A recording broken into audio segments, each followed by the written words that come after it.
So the question often arises, which day should we keep holy? Should we go back to the Jewish tradition of keeping the Sabbath day? Because under the Old Covenant, the last day of the week was the day of rest. God rested on the seventh day. And now most Christians keep a Sunday, the first day of the week. So which one is the correct one?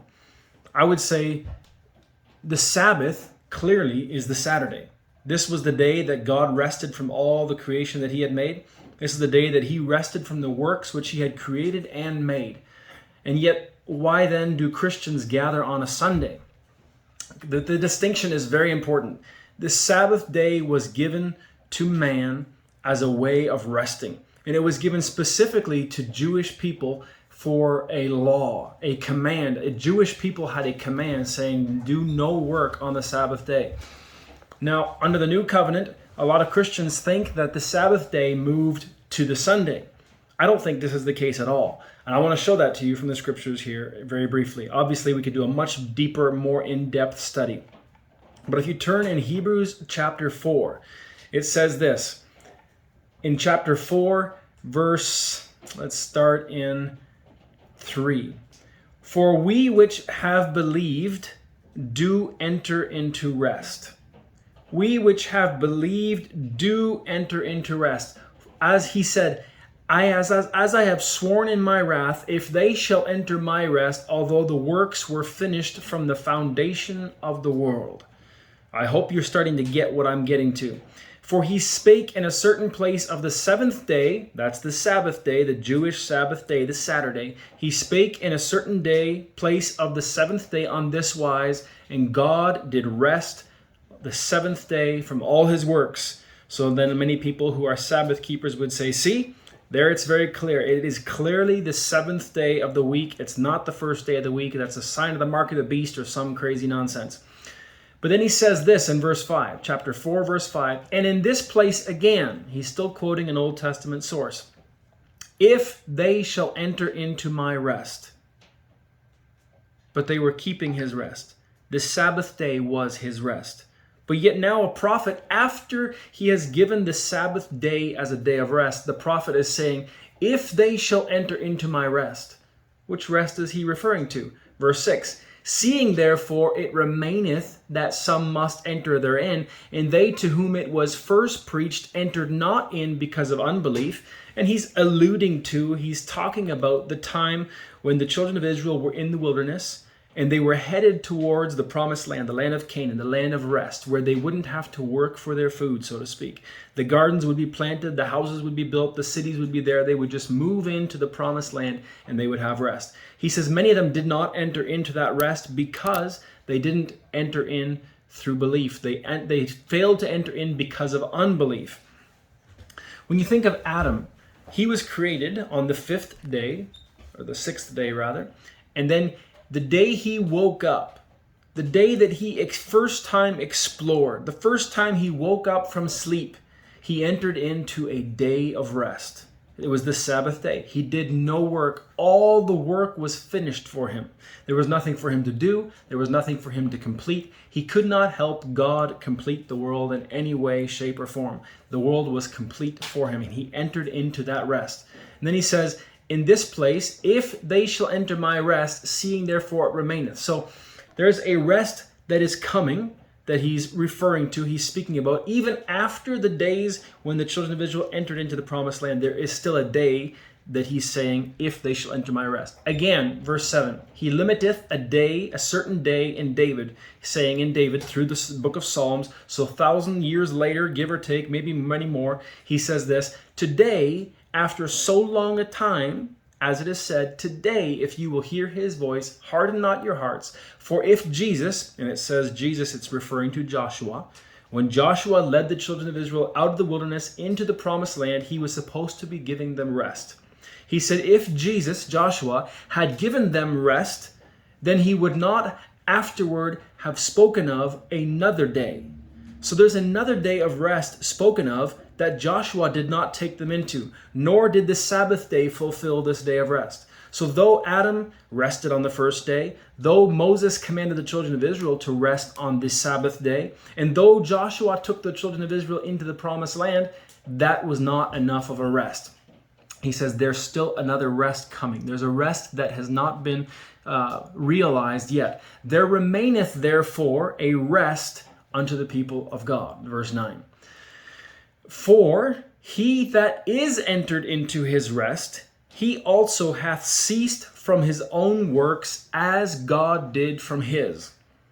Now, this is very, very key if you want to understand what the Sabbath is, especially New Testament Sabbath.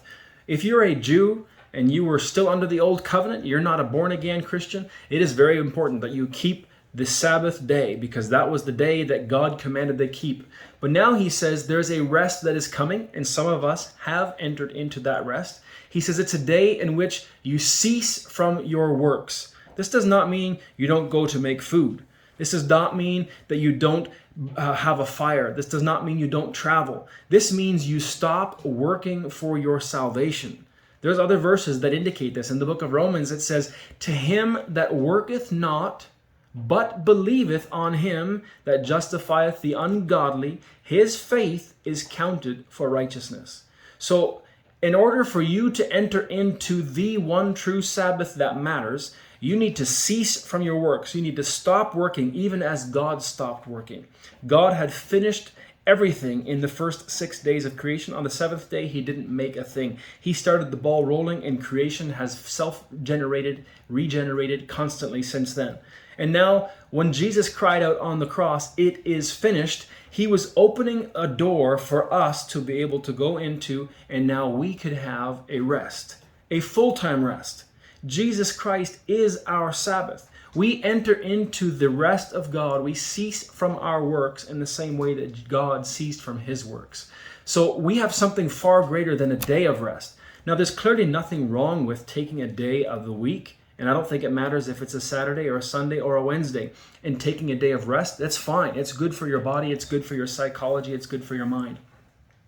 But in the book of Romans chapter 14, he talks about one man esteems one day, another esteems another day. One guy takes a holiday, the other guy doesn't take the holiday. And he says, whether you esteem it unto the Lord, or as long as you esteem it unto the Lord, or don't esteem it as unto the Lord, that's fine. You don't need to have one certain day. There's no special holidays. In fact, he goes so far as to say this in Colossians chapter 2. Let no man therefore judge you in meat. Don't let anybody judge you for the kind of meat you eat, even if it's pork. Under the Old Testament, you could not eat pork. He says, don't let anybody judge you about what kind of meat you eat. Or in drink.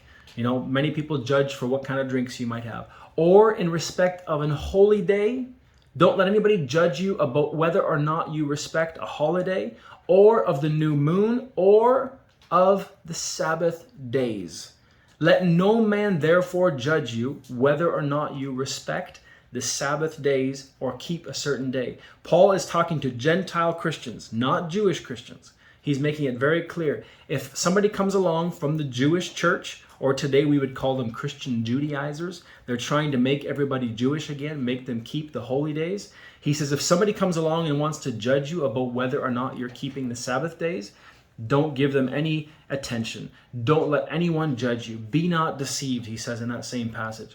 And then if you look in Galatians, the whole book is about this topic. In particular, he talks about circumcision, but the idea of Sabbath is built into that topic as well.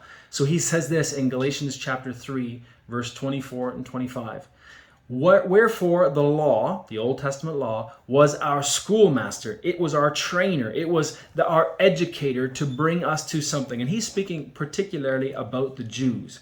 The Jewish people were under the law so that they could have an education to bring them to a certain point. The same way we send our kids to school, or same way we educate them, we want them to know enough so that they can graduate to something. So the law was a schoolmaster to bring us to something, so that we could know the laws of God. Thou shalt not, thou shalt not. Those commands were given as a schoolmaster to bring us to something greater. He says they were our schoolmaster to bring us unto Christ, that we might be justified by faith. But after that faith is come, we are no longer under a schoolmaster. The book of Galatians also says that if you put yourself under the law in any way, shape, or form, whether it's the Sabbath or whether it's circumcision or whether it's any holidays, whatever it might be, if you put yourself back under that system, he says you fall under the condemnation of that system. Meaning, if you fail to keep the law, the book of James says, if you fail in one point, you have broken the whole thing. The law of God is like a chain. And if you're hanging on to the law of God to save your life, to get you into eternity, every single link in that chain has to hold fast. Imagine swinging out over a cavern and there's a huge deep pit underneath you and you're trying to get to the other side and you're hanging onto a chain to get there. Would it matter if you broke 100 links or if you only broke one? It doesn't matter, does it?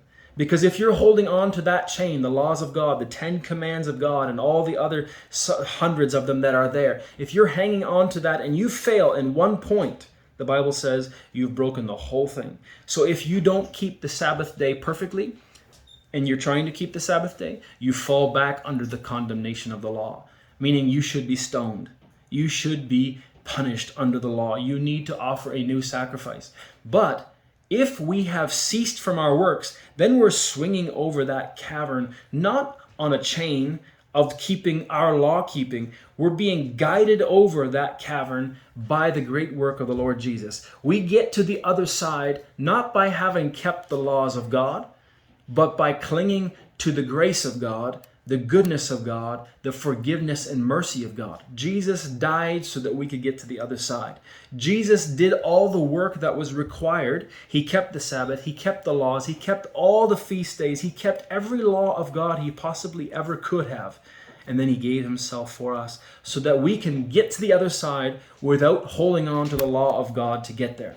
And now we have entered into that rest. We have ceased from our works, even in the same way that God ceased from his works. I'm no longer trying to be made right with God.